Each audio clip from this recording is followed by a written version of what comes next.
world's leading state sponsor of terrorism, President Trump finally ended the immediate threat of a nuclear Iranian regime. Following President Trump's command, the most powerful military in the history of the world executed massive precision strikes on 3 of the Iranian regime's key nuclear facilities. The objective of Operation Midnight Hammer was to destroy the regime's nuclear enrichment capacity and stop the grave nuclear threat posed to the United States, Israel, and the rest of the free world. The mission, which will go down in the history books, was an overwhelming success. Secretary of Defense Pete Hegseth and the chairman of the Joint Chiefs of Staff Dan Raisin Kane covered the operation in great detail at their briefing this morning at the Pentagon, and I encourage every American to watch it. As President Trump has said repeatedly, the United States of America has the greatest, fiercest, and bravest armed forces ever to stride the face of this earth, and we couldn't be more grateful and proud of our nation's warriors. The Iranian regime was weeks away from being able to produce a nuclear weapon that would threaten the entire world before President Trump took this decisive action on Saturday night to obliterate their nuclear capabilities. The contrast in leadership could not be more clear. Barack Obama and Joe Biden sent pallets of cash, American taxpayer dollars, in a failed attempt to buy the Iranian regime's compliance with a weak and ineffective deal. President Trump sent a fleet of American warplanes to destroy Iran's ability to produce a nuclear weapon. The United States and the entire world are safer because of this president's decisiveness. Despite agenda-driven leaks by the fake news media aimed at undermining this incredible accomplishment achieved by President Trump and our brave fighter pilots, there is broad consensus emerging already that Iran's nuclear capabilities were indeed destroyed.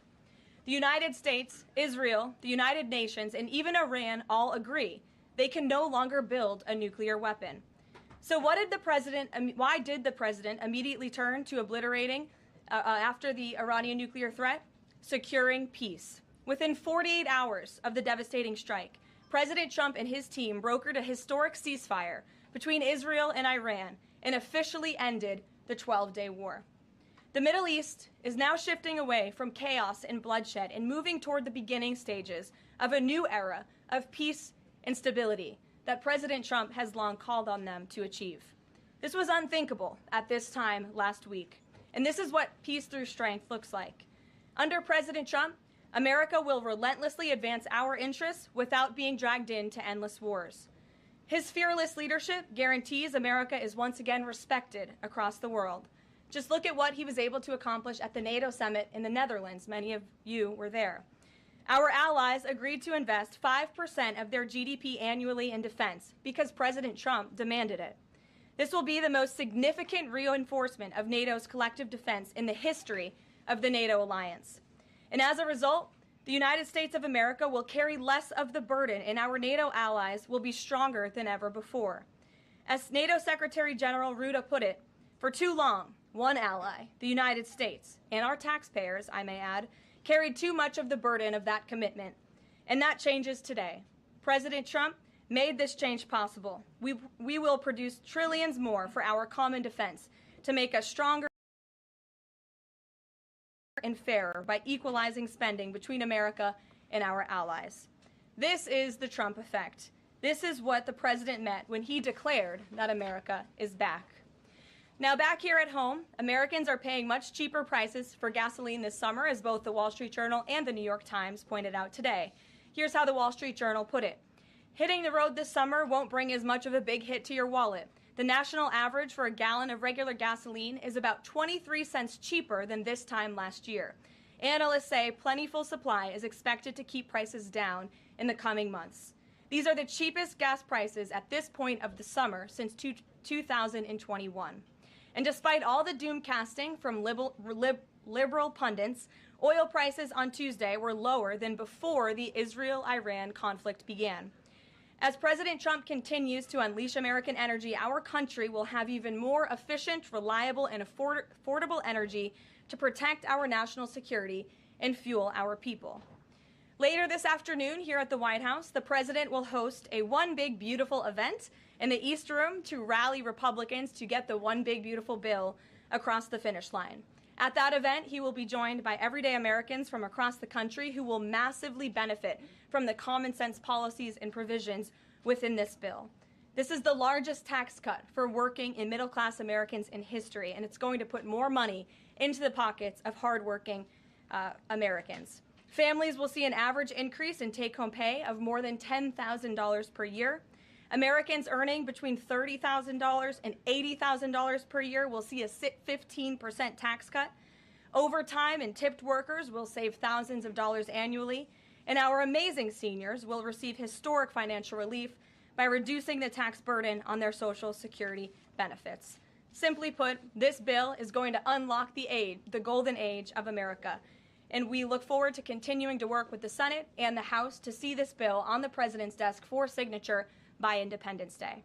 Here in our new media seat today, we have Colin Anderson with the Washington Free Beacon, who will kick off our question and answer. Colin, go ahead. Thank you, Karoline. We reported yesterday on a briefing from the Israeli defense minister in which she said the U.S. and Israel are working together to monitor any attempts from Iran to rebuild their nuclear program, and also that if Iran was to do so, the U.S. and Israel would work together to once again destroy that nuclear program. Is that aligned with the president's thinking? Look, the president, as I said in those opening remarks, Colin, and thanks for being with us today, views the Middle East on its way to peace and prosperity. And the president used strength on Saturday night. The whole world saw that the United States is indeed the most lethal fighting force in the world with those precision strikes on Saturday evening. But the president wants peace. He always has. And right now we're on a diplomatic path with Iran. The president and his team, namely Special Envoy Witkoff, continue to be in communication with the Iranians and especially our Gulf and Arab partners in the region to come to an agreement with Iran. As for our alliance with the State of Israel and that friendship and that partnership between the United States and the State of Israel, I would argue it has never been stronger. And we see a new era in which perhaps some of these Gulf and Arab states can sign on to the Abraham Accords. That was one of the president's most signature accomplishments in his first term, and he'd like to see more of those countries sign on in this second term. And so we look forward to sustaining a long and durable peace in the region, and the president wants to do that through a diplomatic solution. But as he proved on Saturday night, he's not afraid to use strength if we need to do it. Gabe. Thanks, Caroline. The president mentioned in a Truth Social post that no enriched uranium was moved from Fordow. What about the other two sites, Isfahan and Natanz? And how can the president be so sure that no uranium was moved?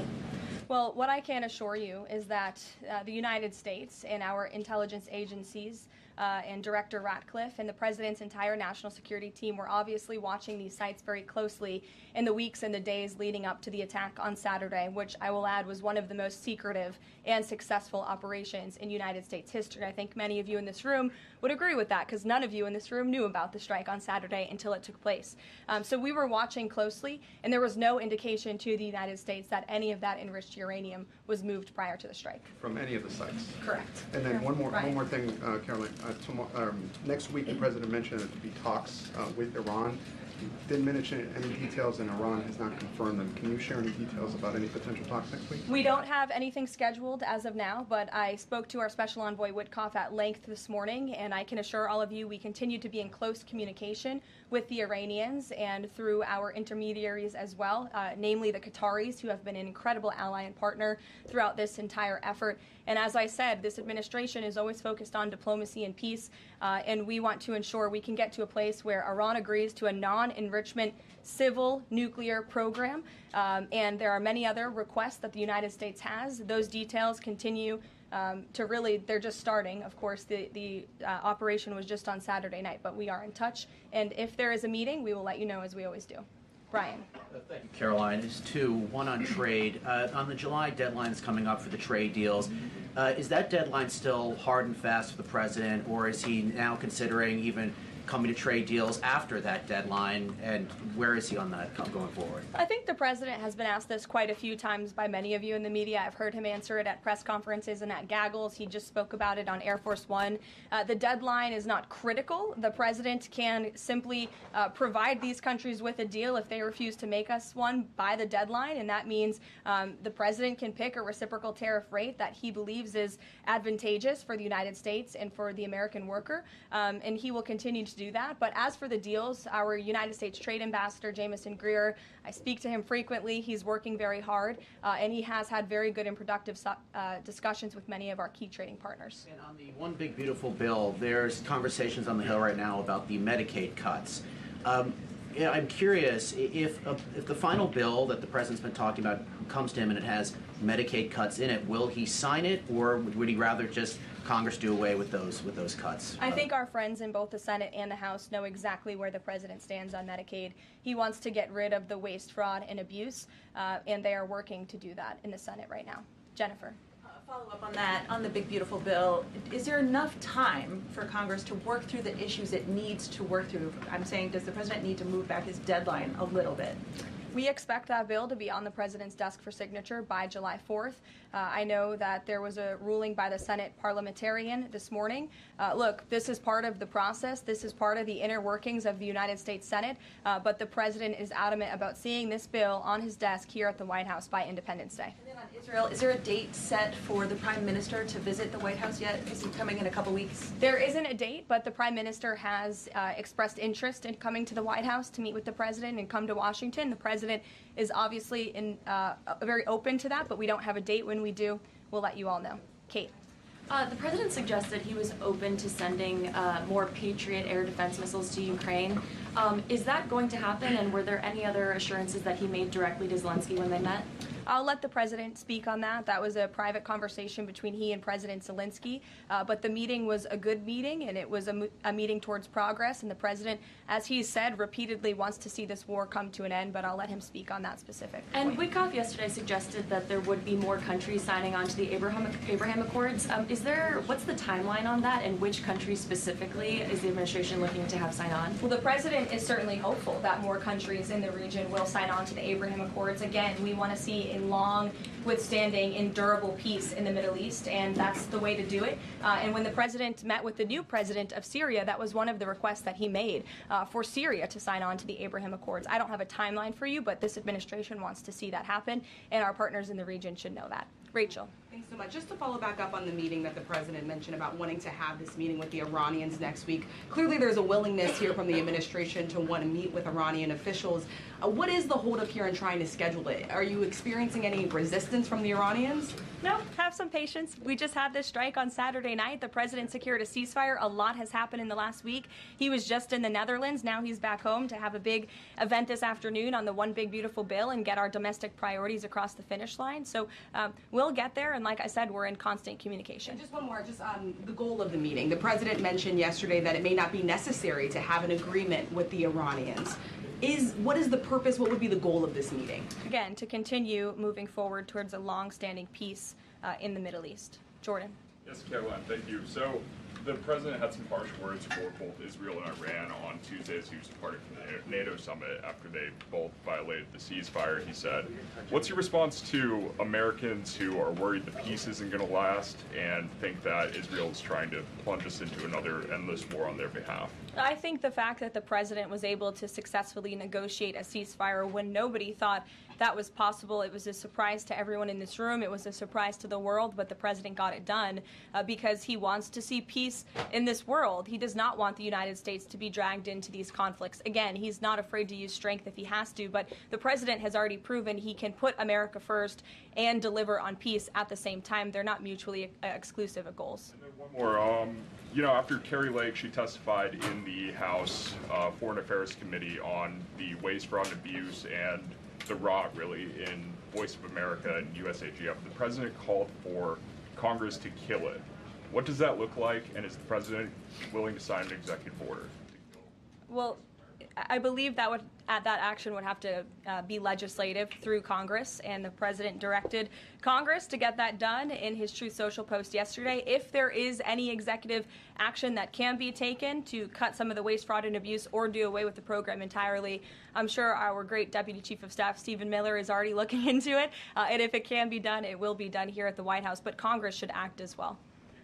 To the back. Go ahead. Yes. Caroline, thank you. The administration has said to the back, that, and then Carrie, I'll come to you. the administration said that the DIA report was low confidence intel. Can you share what other assessments are currently underway to get to the bottom of just how effective these strikes were? Yes. Well, I can assure you what the CIA director said, that when we look at the entirety of the intelligence that we have to this date, it concludes that these strikes on the Iranian nuclear facilities were absolutely successful. It was a total obliteration, as the president said, and not only does our own intelligence say that, but also the Iranian foreign minister has said that. We saw Israel conclude the same thing based on their own intelligence. We also had the United Nations say that as well. So I think the only other time the United Nations, Israel, Iran, and the United States has agreed on something is that the sky is blue, but they all agree that Iran's nuclear facilities were completely demolished. And I would just like to reemphasize, you mentioned this was a low confidence preliminary intelligence assessment, and the entirety of that assessment was not leaked to the media. Only tidbits of that assessment were leaked to CNN. And we have seen this playbook run before, where you have people in the intelligence community, or perhaps on Capitol Hill, we don't know, but I believe the FBI is investigating to find out who that leaker was, because it's illegal and they should be held accountable for that, leaked bits and pieces of an intel assessment to push a false narrative. And it's to the same reporter, I will add, Natasha Bertrand of CNN, who has done this in the past. In 2020, it was Natasha Bertrand who had 51 intelligence analysts falsely lie to her, but she still put it on paper for some reason, that the Hunter Biden laptop story was Russian disinformation. We all know that's not true, right? We can all agree on that now. That was a lie from the intelligence community. Also in 2020, this same reporter, Natasha Bertrand, wrote that a top intel agency ruled out the man-made lab leak theory of the coronavirus origins. Again, the president was right about that. This reporter wrote a lie from the intelligence community to seek a narrative she wanted to prove, and guess what? We now know that's the truth. Also, in 2024, Bertrand pushed the suckers and losers hoax. She also pushed the fine people hoax, which was taking the president's words purposely out of context. And then last October, and I believe this is notable, Natasha Bertrand published an article in Politico from the intelligence agency. She said that John Ratcliffe was speaking without any evidence when he said Iran was attempting to undermine President Trump's presidential campaign. And then we, of course, found out that was absolutely true. In fact, the Biden administration declassed an intel report which said they had high confidence that Iran had done exactly what Ratcliffe alleged. They did run an influence campaign to hurt President Trump's candidacy. In fact, we know the Iranians tried to take President Trump's life. And so this is a reporter who has been unfortunately used by people who dislike Donald Trump in this government to push fake and false narratives. She should be ashamed of herself. And that's not what reporting is. Journalism is trying to find the facts and the truth. And this week, we saw this same reporter being used to push a fake narrative to try to undermine the President of the United States, and more importantly, the brave fighter pilots who conducted one of the most successful operations in United States history. And I think the American people fully know that this operation was a complete and total success. Elizabeth. Thank you, Caroline. The Miami Herald recently published a story saying the Trump administration was targeting migrant foster children. The Trump administration has denounced this as false. Could you clarify the Trump administration's position on protecting migrant children, particularly the 300,000 lost under the Biden administration? Yes, I saw that Miami Herald article yesterday, and I was aghast at the headline. It's egregious to accuse this administration of trying to target foster children. That is not at all what is happening at the Department of Homeland Security. And I learned that the Department of Homeland Security actually tried to work in good faith with this reporter to get this story right,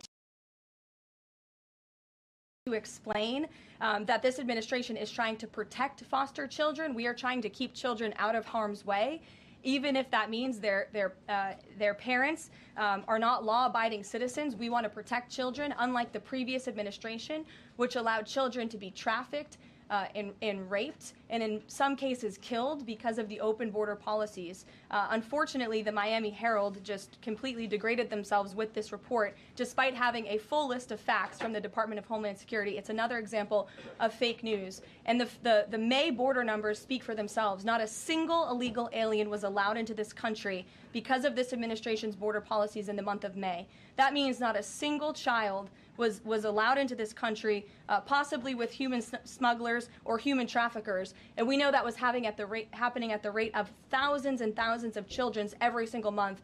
in the previous administration for 4 years. And you didn't see any reporting of that from the Miami Herald, but now they're trying to accuse this administration. And we tried to give them the facts, and they refused to report them. So thank you for bringing that report to light. Aisha. Good to see you again. You too.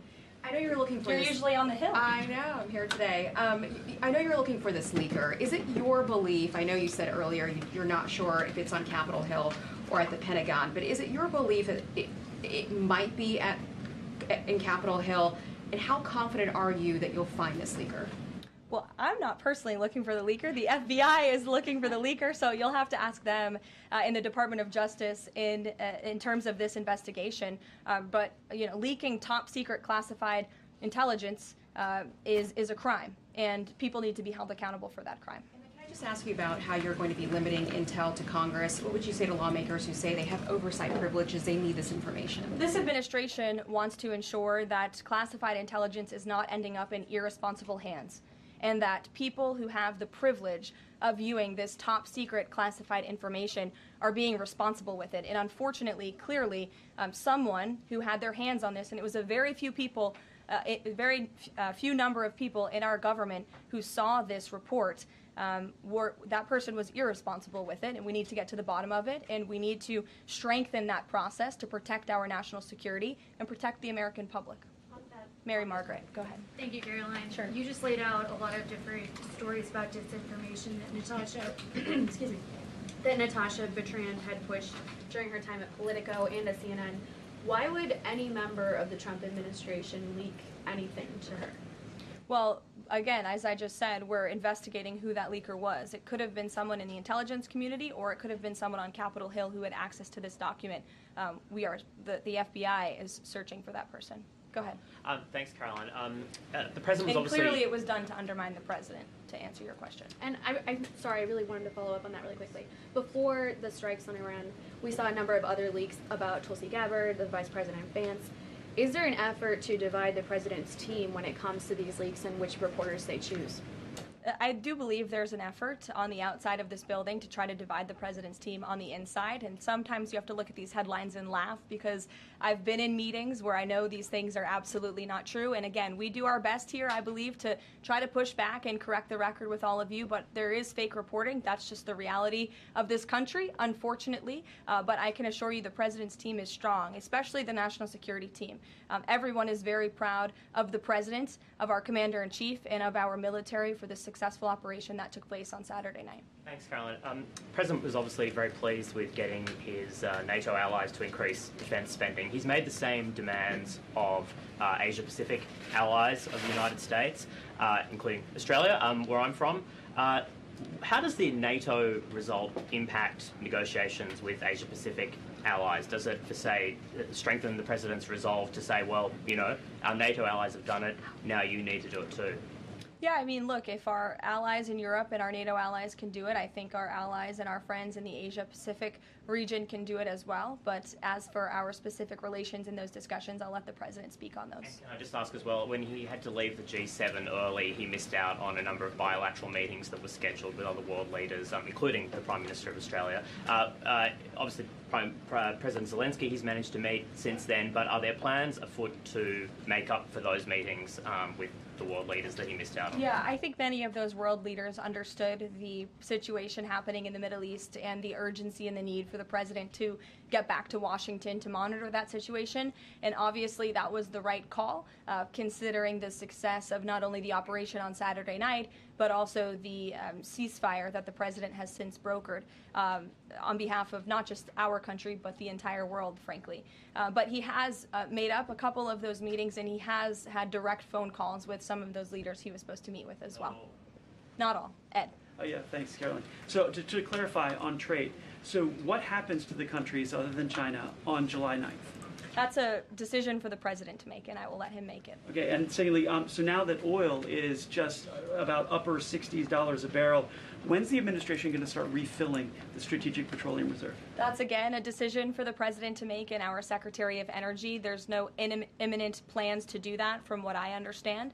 But as you have seen with the plummeting of oil prices in this country, it's because this president and our Department of Energy have really tapped into our resources here, and we have an increase of supply, unlike the previous administration that totally hampered our domestic energy efforts, but totally robbed and drained our strategic petroleum reserves. So when the time is right, the president will make that decision. But right now, we are utilizing the resources that God blessed us with right here in our country to produce energy for our people. Yeah, one more if I could.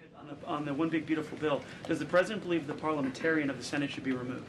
I haven't spoken to him about that, and I'll let him speak on it. However, again, he knows this is part of the process and the inner workings of the Senate, and he wants to see this bill done, and he remains very much engaged in these conversations and in this process with lawmakers in both the Senate and the House side, and the whole White House does as well. In the back. Yes, Libby. Thank you, Karoline. Earlier today, the president stated that these photos out of Bordeaux that were showing nuclear materials being removed, suspected of showing that, were just concrete workers. What intelligence is that based upon? Look, the president shared that statement with all of you, and I already answered the question about whether uranium was moved prior to the strike, and the answer is no. Is there a chance that the DIA report becomes public at any point? I don't think this administration is going to get into the habit of sharing classified, top-secret information. Those classifications exist for a reason, and I wish everyone who had the privilege of looking at these documents would respect that. Daniel? Thank you, Karoline. You've been emphatic about the president's expectations for the One Big Beautiful Bill to hit that July 4th deadline. You had a big meeting on Capitol Hill yesterday with the Republican Study Committee. Did you walk away from that meeting pleased with what you heard? Did it bolster your confidence that Congress is able to meet that the expectation of the president? Yes, I did. The camaraderie at the Republican Study Committee was great. Members, expressed, their feelings about the bill, but as we saw, the bill passed through the House, despite many people believing it could not. So the House is ready to receive this bill back from the Senate so they can pass it and bring it to the president's desk. So it was a great meeting, and Republicans are very unified. And we also talked about the mayoral race in New York City and how the victory of the Democratic primary candidate really shows how far left and unhinged the Democrat Party has become. And Republicans truly are on the right side of every issue in this country. We are on the side of no men in women's sports, on the side of low taxes, secure borders. So that was the topic of discussion. And the unity was strong and the camaraderie was high. And I know everyone looks forward to being here at the White House for the bill signing next week. Sure. Thanks, Caroline. The Supreme Court ruled this morning that South Carolina is allowed to deem Planned Parenthood is not a qualified healthcare provider, and that will block it from receiving Medicaid funds. Does the White House have a statement on that ruling, and would the president support a standalone bill from Congress to defund Planned Parenthood at a federal level rather than letting each state determine it? I'll let the president speak on that legislative priority, but as for the Supreme Court ruling, the president has always maintained that Americans should not be forced to violate their conscience and their religious liberty by having their tax dollars fund abortions, and we're glad the Supreme Court ruled on that side today, or yesterday. Then on Iran, but on a domestic matter, in January, President Trump revoked security details for several former administrations, including Mike Pompeo, Mark Milley, and John Bolton. Given the heightened tensions with Iran right now, is he considering restoring those security details? That's not under consideration right now. Fran. If I could follow up on trade, and then I have a question about the bill as well. Are you saying at this point that there's no plans to extend that July 8th and July 9th deadline? I mean, especially with everything that's been going on from Iran to the tax bill on Capitol Hill, is that under consideration at all at this point? Perhaps it could be extended, but that's a decision for the president to make. And as far as the bill itself goes, since the president has been back, what has he been doing beyond the event that he's having later today to try and get wobbly senators on board? Is he making phone calls, twisting arms? Is he having some people over to the White House? Can you tell us more about that? There have been meetings at the White House this week. I saw some senators rolling out of the Oval Office the other day, and the president remains on the phones talking to his friends in the Senate when necessary, and when they call, he picks up the phone. And I think that's why they greatly trust and respect his leadership. And we're having that big event later this afternoon at 4 o'clock. I would encourage you all to tune in. We're going to have some great everyday Americans who are in attendance. We'll have some tipped delivery drivers. I think we're going to have a barber from the great state of Arkansas here in attendance. We're going to have some law enforcement officers, some Border Patrol agents, and Tom Homan will be speaking as well. So the point of this event is to show the American people how this bill works for them and how there are provisions in this bill that will change their lives. Can you tell us which senators you saw rolling out of the Oval Office? I'll let the president speak on that if he wish. I don't share details about his private meetings without his permission. Emily, go ahead. Today, the Justice Department announced it was opening an investigation into employment discrimination at the University of California, alleging they had race and sex-based quotas. Federal law bars hiring somebody based on their race or sex, but do you also object to universities working harder to make sure they have a diverse group of candidates to consider? And do you expect more investigations like this from DOJ? I have not seen that investigation from the Department of Justice, but I can certainly check in. What I can tell you, it's the position of this president that we want to restore a merit-based society and culture in the United States of America where people are not hired nor are they promoted based on their color of their skin or their gender. The president wants people to be hired in the workforce because of their merit and their skill, and I think most Americans agree with that. I'll take one more. Carrie, because I promised you earlier. So the Ayatollah Khomeini came out and said that Iran will, quote, never surrender to the U.S. That being said, what remains to do with the possible responses from Iranian proxies in the region and even in the U.S.? Look, we saw the Ayatollah's video, and when you have a totalitarian regime, you have to save face. I think any common sense, open-minded person knows the truth about the precision strikes on Saturday night. They were wildly successful, and it's what led to the ceasefire agreement between Israel and Iran, which the president is very grateful for. And the United States of America remains prepared to defend our assets and our personnel in the region. And again, I would just emphasize the success of the strike that took place on Saturday night, and the world is a safer place because of it. Thanks, guys, for coming today, and you'll see the president at 4 o'clock. Thanks.